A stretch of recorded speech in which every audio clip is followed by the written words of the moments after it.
Well, hello again. This is Buck Benny speaking. I'm joined with my friend Jim and my friend Matt. Bob could not make it this week. They have a birthday that he's attending and things, so that's all fine and dandy. And we are talking In Search Of.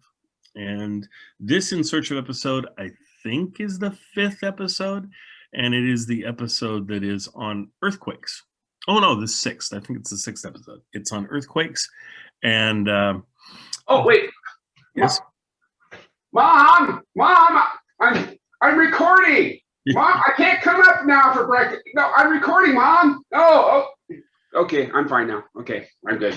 Sorry, I heard that. Jamie, come upstairs. It's time for breakfast. Jamie, it's time for breakfast. That's this. I mean, you live in her basement, and she just thinks that you have to come up and eat the breakfast she makes for you all the time without, any consideration of what you have to do with your life. Or English muffins are yes. Yes. Crumpets and tea. Anyway, sorry to disrupt your thing there. That's all good. So anyway, this earthquake episode of In Search Of, let's go with Matt. Matt, what did you think of the episode overall? And go from there. It was kind of off-brand for most of the show for In Search Of. There was it was pretty solidly grounded in hard scientific fact and historical, review of, this is the destruction caused by earthquakes. I did like the film footage, the Hollywood film footage they showed that captured the moment when I think it was W.C. Fields. Yes. And his crew realized that, we're having an earthquake. We should probably, stop filming and stand in a doorway or something. That was kind of cool seeing it actually in their reaction. I agreed, and seeing W.C. Field because he's on a lot of radio shows I listen to and things. W.C. Field, and I've never seen him like all of a sudden serious, and to see him go from being in a joking scene to saying sort of, we're all gonna be okay, everybody just move away, and kind of taking control a little bit and telling people what to do. It was kind of a cool scene to see that, and to see him and turn to just in seconds turn from comedian to serious. And so I thought that was one of the most interesting part, just because I like to listen to W.C. Fields sometimes. So Jim, what were your thoughts on it? Yeah, like Matt said, it definitely was the one that was grounded the most in real science. It wasn't as sensational as some of the other ones. I mean, like the killer bees one last week, that was kind of grounded in science somewhat, that those bees and how they got here and they got released and how they're moving and stuff. But it was a little more, we got to worry about the killer bees are going to kill us and stuff. I found this one kind of interesting too. Because they were talking about, what's going to happen if San Francisco is going to get the big quake, and they're talking, it's like, well, these elevated roads are going to collapse and crush cars and all this other. So, I mean, they got some of that stuff right when they had the big earthquake in San Francisco a few decades ago now, I guess. But now it wasn't quite as bad as they were making out it would be, but I don't know. But one of those overpasses did fall during that earthquake, right? Oh yeah. I mean, that collapsed and stuff. I mean, that's what they were worried about in Seattle as well, when they had the viaduct down there that was the elevated roadway that, we got the earthquake we were supposed to get, that would collapse and stuff. But I guess that's kind of an easy one to guess. Everybody can look at that and go, well, if there was an earthquake, I wouldn't want to be there. Yes. Kind of thing, So my wife literally said that every time we drove past the viaduct in Seattle. Yes. Yeah. So that was kind of an easy one, I guess, to guess. If you get a major earthquake, that's not going to be the place you want to be. But now people say the tunnel, they don't want to be in the tunnel because the tunnel will flood, they'll drown in the tunnel. But who knows? But yeah, so it was an interesting one. I liked it more because it had more science to it, and it was more fact-based. I like watching history shows and science shows and things, and so it wasn't as this kind of weird science fiction, type of thing. Like for me, for me, what I mean, what I remember, what I love about In Search Of was the weird stuff.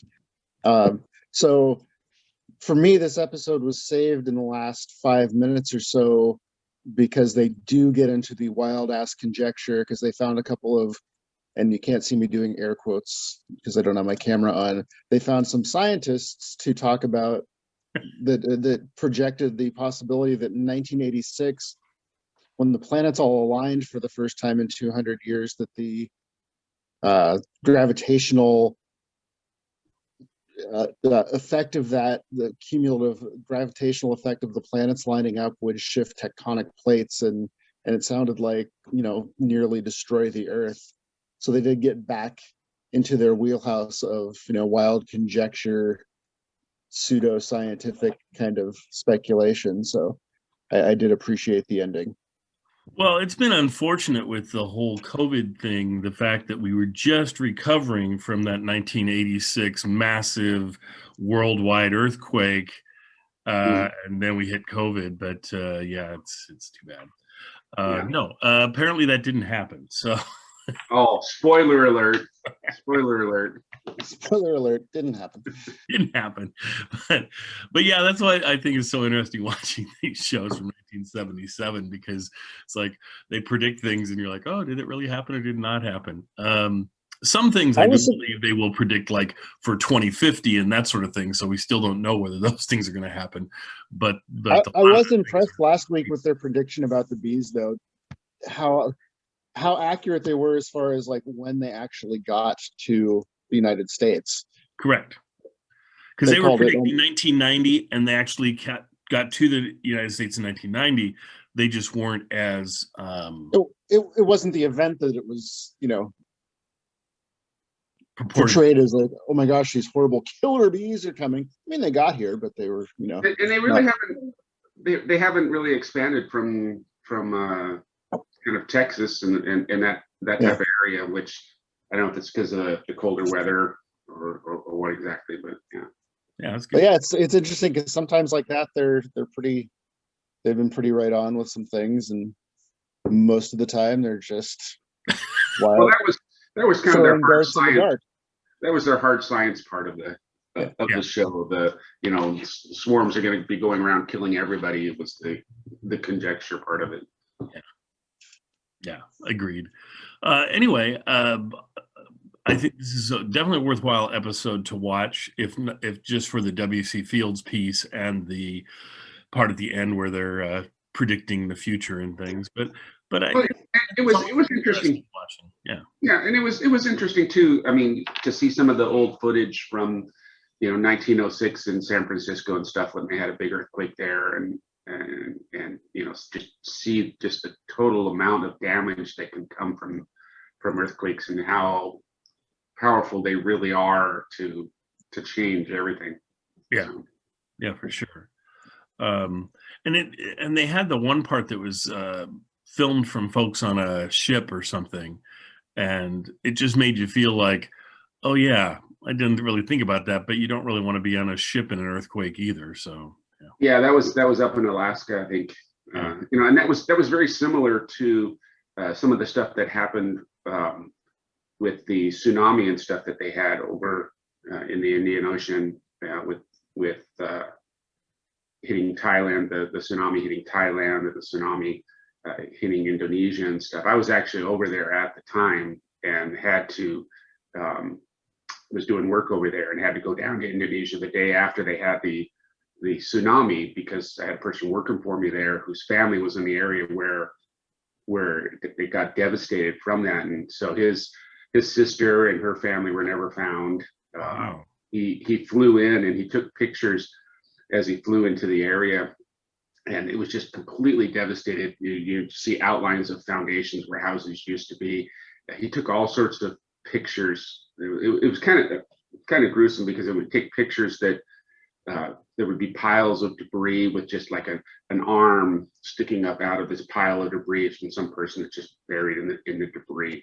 Wow. Other places where they would take the dead people and they would just stack the dead people up, and it would look like a stack of firewood. I mean, just people like 10 people deep in a row you know, 30, 40 feet long of just people just stacked on top of each other like wood. Kind of like the Holocaust or something. Yeah, it was the pictures were very moving to see just the amount of damage, and you know, you have pictures of boats that were, you know, inland, you know, giant boats that were inland miles from the shore and stuff, and yeah, it was, they said, I think it was, the wave was something like 300 feet tall or something in parts there, where, I mean, it was just massive from the earthquake. You know, Wow. so Yeah. yeah, that was interesting times. Now, when an earthquake happens, and then a tsunami happens, is it like immediately, or is it like 20 minutes later, or how does that work? Do you know? Well, the tsunami starts building from wherever the earthquake was. Yeah. And so in this case, it was out in the ocean. And so it takes time for that energy to work its way through the water. And when it's out in deep water, you got that energy out there, and it's not as, it doesn't create as big of waves and that type of thing.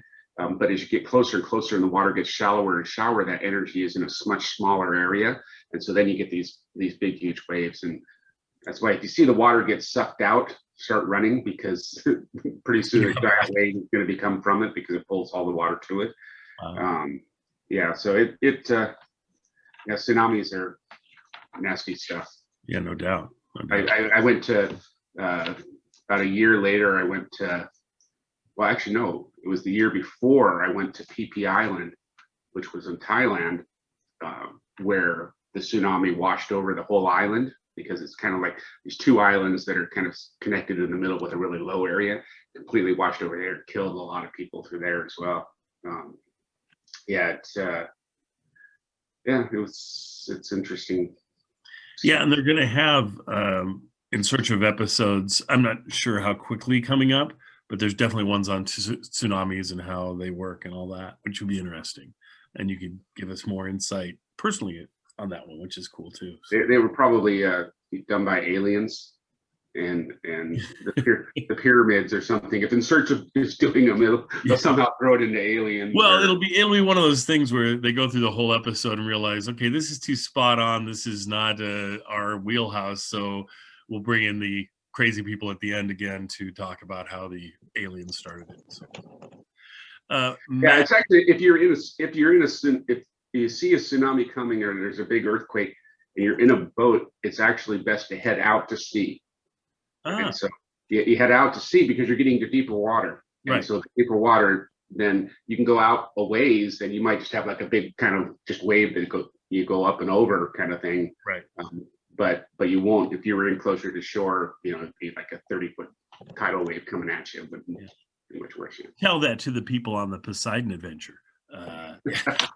That's true. Which, as we know, completely grounded in reality. Yes, exactly. It's we had that documentary back in the 70s. It was called Earthquake or something like that. Yeah. It's Towering Inferno.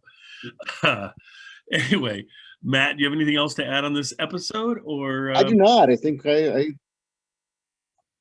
think I'm good. I think, and Jim, I think you were the winner with the interesting tidbits that you threw in there. That's great. So we will see you folks next time. Enjoy this episode, kind of different episode, but still very enjoyable episode of In Search of. And have a great week. In 1964, two crewmen aboard an Alaskan freighter captured on film the eruption of a giant earthquake. While taking shots of the dock below, it struck. As the earth trembled, the harbor was sucked dry. A chasm opened beside the ship. A huge tidal wave smashed in. Much of Alaska was shaken apart.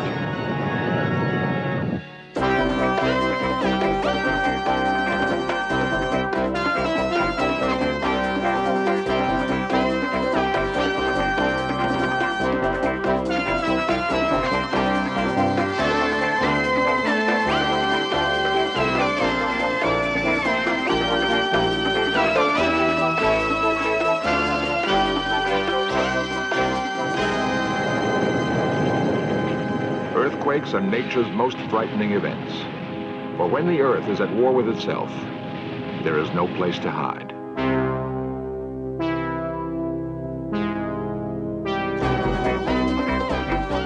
This series presents information based in part on theory and conjecture. The producer's purpose is to suggest some possible explanations, but not necessarily the only ones, to the mysteries we will examine. Since man first walked this planet, earthquakes have inspired both terror and awe. Ancient Greeks believed that earthquakes were caused by the dead fighting among themselves. Japanese folklore tells us that earthquakes result from the movements of a great spider, which carries the earth on its back. Today, we accept more scientific explanations. Yet, giant tremors can still strike suddenly and without warning.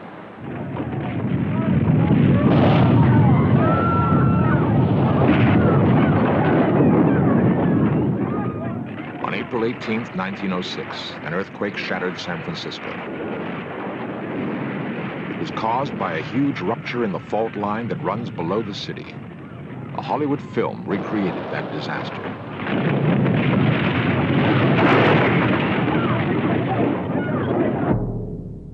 A pioneer news cameraman recorded the aftermath of the earthquake. The quake and resulting fires destroyed 28,000 buildings. Over 150,000 people were left homeless. 450 died. Slowly, the dazed city pulled itself together to begin the awesome task of rebuilding. Today, the legacy of 1906 still haunts this beautiful city. Like the restless clouds of a gathering storm, the earth itself is alive and ever-changing. Stirring deep inside are dynamic forces of immeasurable strength.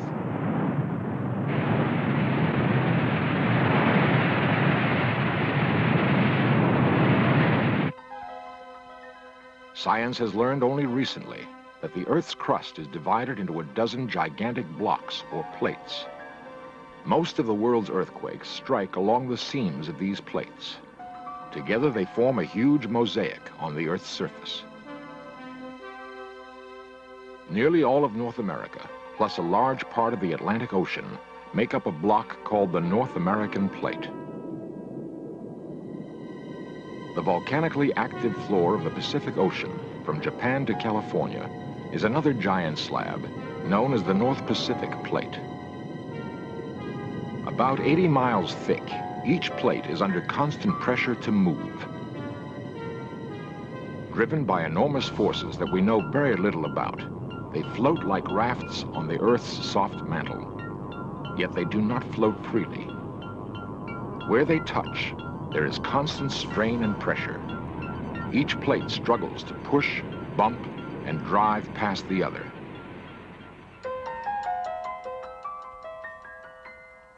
Cutting through California like a giant scar is a major fracture in the Earth's crust. It is known as the San Andreas Fault.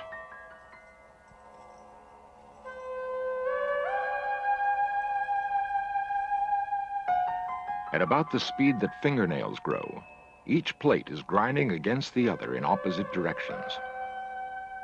Over thousands of years, the fault's slow movement has displaced the course of riverbeds. In the city of Hollister in central California, the earth on either side of the San Andreas Fault moves freely and relatively quickly. Curbstones and sidewalks throughout the city are warped and displaced by the gradual slippage along the fault. The continuous movement of the ground leaves fences bent and twisted. At a nearby winery, solid block concrete walls are creeping away from their supports. It is dramatic evidence of an active fault.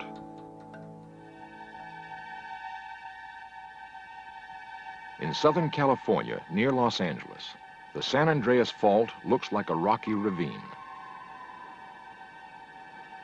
For the last 100 years, this section of the fault has been locked in place. Eventually, it must catch up with the movement of other sections. When rock resists a constant pressure to move, it bends and distorts until finally, it fractures. That is an earthquake. Friday, March 10th, 1933. Hollywood's film studios are bustling with activity. On a soundstage at Paramount Studios, W.C. Fields has just begun a scene. Young family saved my life. Now what can I do for you? Take us to Shanghai. Shanghai? Yeah. What's the matter? Earthquake. Take your time, folks. Now, everybody walk easy. It's all right now. It's all right. Come on. All right. Okay.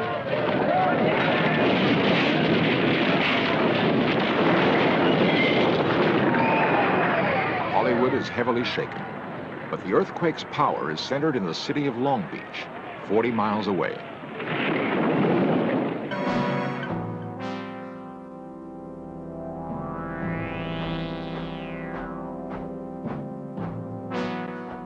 "115 people were killed, thousands injured.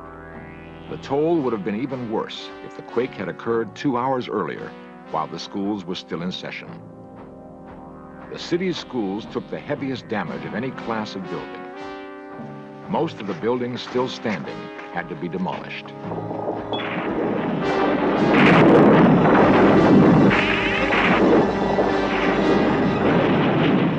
Though its effect was devastating, the tremor that jolted Long Beach was only of moderate power. Computer technology is now being used to help record and analyze changes in the Earth. Much of the San Andreas Fault is now under close surveillance. It is bugged with a network of ultra-sensitive instruments. Each detects subtle movements and changes in magnetic fields which might precede a quake. Dr. Peter Ward is chief of the Mechanics and Prediction Branch of the National Center for Earthquake Research in Menlo Park, California. We know that stress is building in California, and that we know that stress will be primarily relieved in a major earthquake.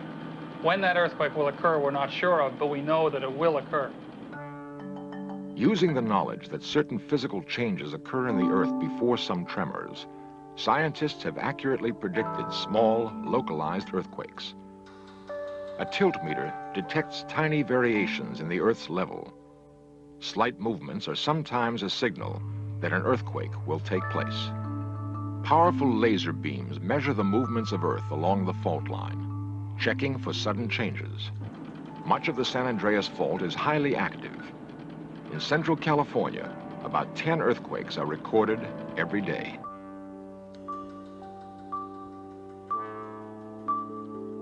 The Mojave Desert, just north of Los Angeles.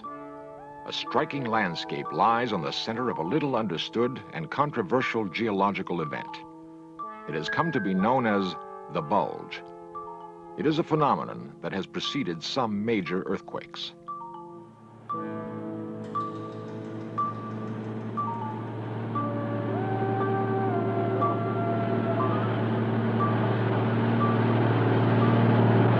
For 15 years, a vast area along the San Andreas Fault has been forced upward a full 10 inches.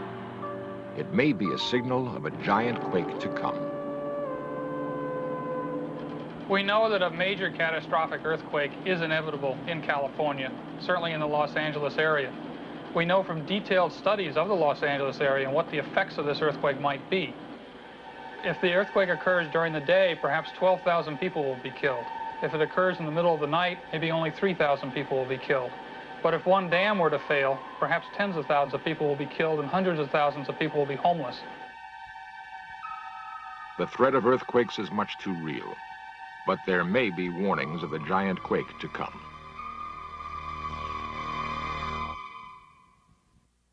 Not a day passes without earthquakes striking somewhere in the world. Often they are too slight to be felt. Inevitably, however, a giant quake occurs, convulsing with such magnitude, it shakes the entire planet. The port of Valdez, Alaska. It is Good Friday, 1964. The China, the first freighter of the spring, has just come into dock. Standing on deck, two sailors begin taking 8mm movies. They film the people and dogs on the dock below.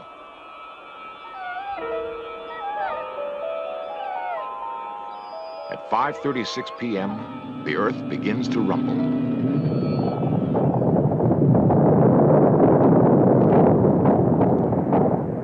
sailors hold on and keep filming.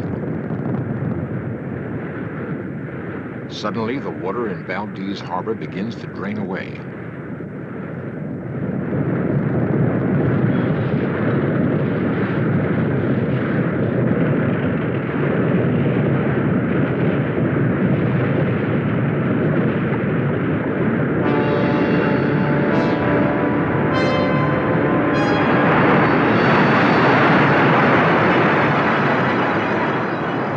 Formed 20 miles at sea, a 50-foot tidal wave smashes into Valdez Harbor.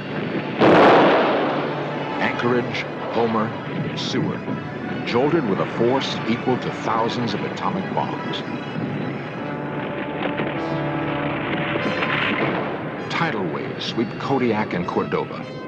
500,000 square miles feel the effect.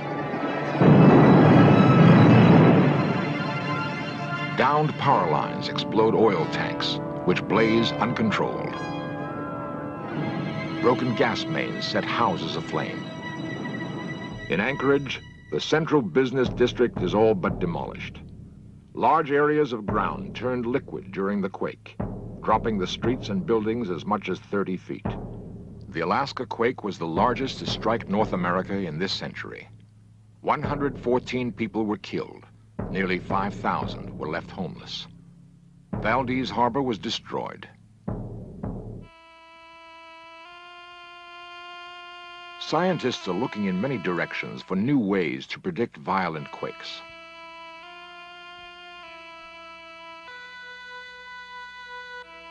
Up to 12 billion light years away, like fixed beacons in space, are points of light called quasars. They emit regular bursts of high-frequency radio energy. Radio antennas on opposite sides of the San Andreas Fault receive and measure signals from a quasar. By comparing the arrival times of these signals, minute movements of the Earth's crust can be detected. Subtle changes in the San Andreas Fault now reveal themselves in 3 dimensions. A sudden variation may be an early signal of a forming earthquake. Unusual animal behavior before earthquakes has been reported for hundreds of years. Zookeepers have noticed monkeys and chimps act strangely just before quakes. They stay low to the ground and will not enter their shelters. Many household dogs have also seemed to know that a tremor is coming.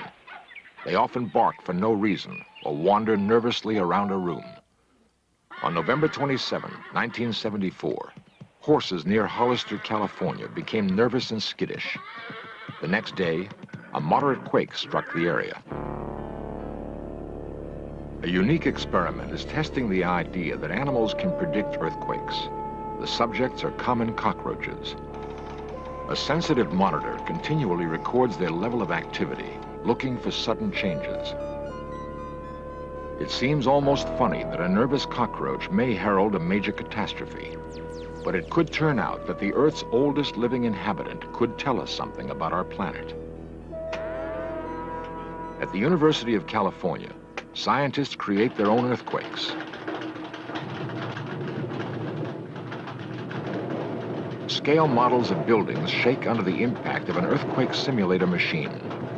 Hydraulic arms slam a 45-ton concrete block in 2 directions at once, duplicating the ground motion of the most severe quakes.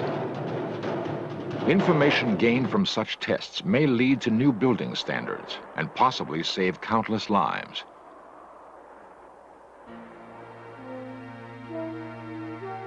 In 1982, a rare and perhaps ominous event will take place in our solar system. For the first time in nearly 200 years, all 9 planets will form a straight line on one side of the sun. 2 British astronomers believe that this unusual alignment will cause an epidemic of giant earthquakes. Their theory states that the combined gravitational fields of the planets will create an enormous increase in the sun's magnetic activity. Huge storms of sunspots and solar flares will explode into space.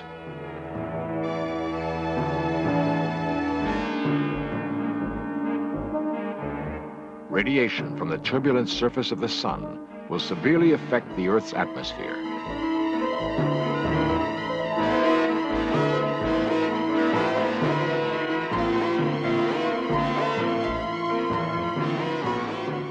Phenomena like the northern lights will be greatly intensified.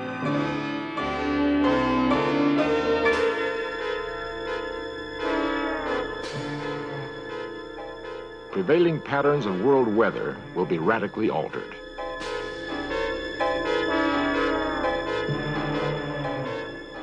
Changes in high-altitude winds will slow the rotation of the Earth. Predictably, the sudden strain will cause swarms of earthquakes along the world's active faults. If this theory holds up, the strained fault line near San Francisco would be highly vulnerable. 10 miles south of San Francisco, hundreds of houses stand on unstable ground directly above the San Andreas Fault. In the last several years, the backyards of numerous homes have eroded away. They've dropped into the fault.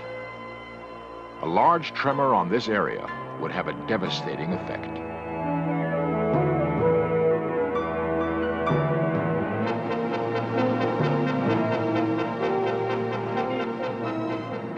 In San Francisco, the prospect of a major earthquake is frightening and grim. Every morning, as thousands of commuters swell its population, San Francisco becomes a setting for potential disaster. That a great quake will jolt this city is, to scientists, inevitable. Many seismologists believe it is already overdue. Several detailed studies of the city have been made.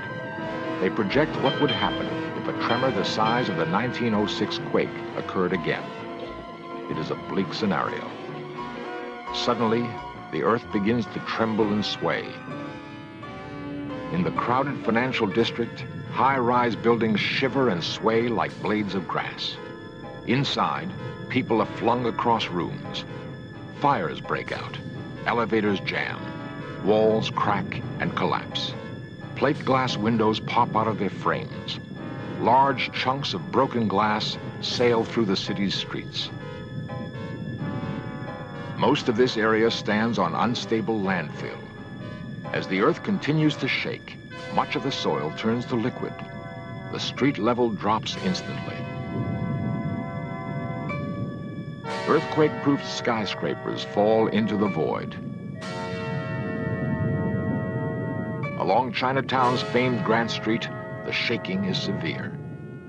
Built almost entirely of unreinforced brick, it is especially susceptible to tremors. Virtually all of Chinatown collapses in on itself. It becomes a mass graveyard. Loose bricks and balconies are the first to go. Throughout the city, parapets, ornamental sculpture, and facades smash down on the people below.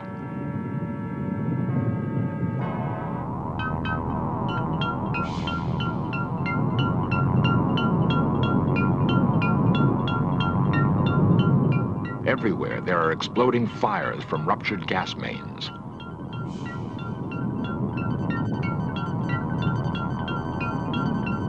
Cars on the freeways are tossed about like little toys. Sections of asphalt break away in huge chunks. The elevated highways slither, then fall. The cars below are crushed. The stench of raw sewage mixes with smoke from hundreds of houses that burn uncontrolled. The approaches to the Golden Gate Bridge have collapsed. The ground beneath them has liquefied and run off. The bridge itself whips back and forth like a giant snake. Cars are hurled into the water below.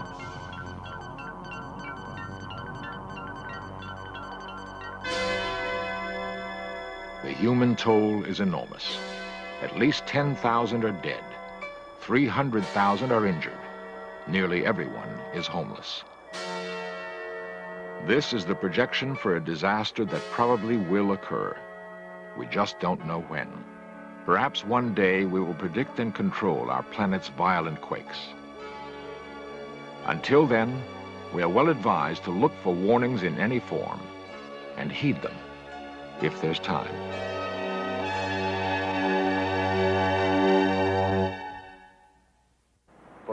4 billion years, earthquakes have shaken and reshaped the Earth's surface. They are a violent expression of our planet's continuing evolution. In California, along the San Andreas Fault, the frequency of earthquakes is high. Yet an active fault line cuts through New York City at 125th Street between the Hudson and East Rivers. The regions around Boston and Charleston, South Carolina, have as high a seismic risk as Los Angeles or San Francisco. In fact, the U.S. Coast and Geodetic Survey has determined that 1/3 of our nation's population lives in areas of high earthquake probability. Science is challenging the idea that earthquakes are unpredictable. Yet we are still far from truly understanding the powerful forces that are working deep within our planet.